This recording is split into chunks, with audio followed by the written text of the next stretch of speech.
The pressures for the United States not to be a sovereign nation in 20 or 50-year period of time are almost overwhelming.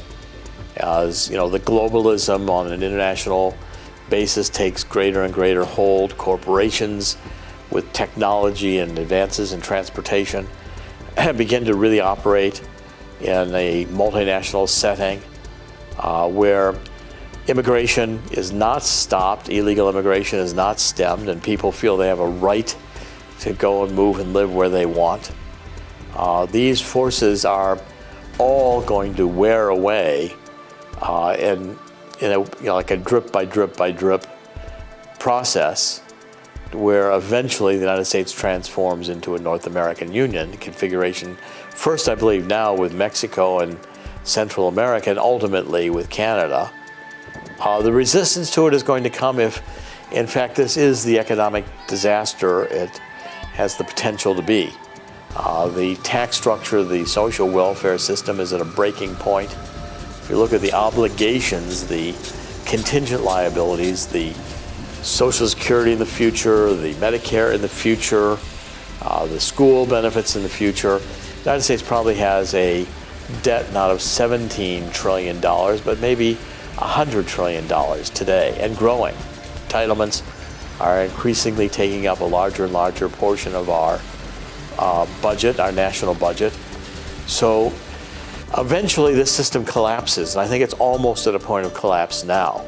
Once we stop printing dollars, the Treasury is selling its debt to the Federal Reserve. The Federal Reserve just makes up the money, hypothecates it to buy the Treasury debt and puts it on the Federal Reserve balance sheet.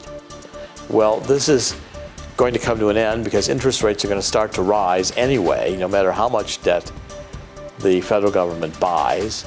And eventually rising interest rates are going to set off again, as they did in 2005 and 2006, another massive, I believe, economic collapse. So the economic ability of the welfare system to sustain, even at its current levels, to say nothing of absorbing millions of additional Hispanics who will, for some extensive period of time, need government assistance to live here reasonably, this structure economically could collapse. And if it does, there will be a return and a move to return to constitutional law, securing the border, and these are issues that have to be debated over the next 10 years or so. I don't anticipate that there will be another announcement of a security and prosperity partnership as long as journalists like myself are around to scrutinize it and report on it.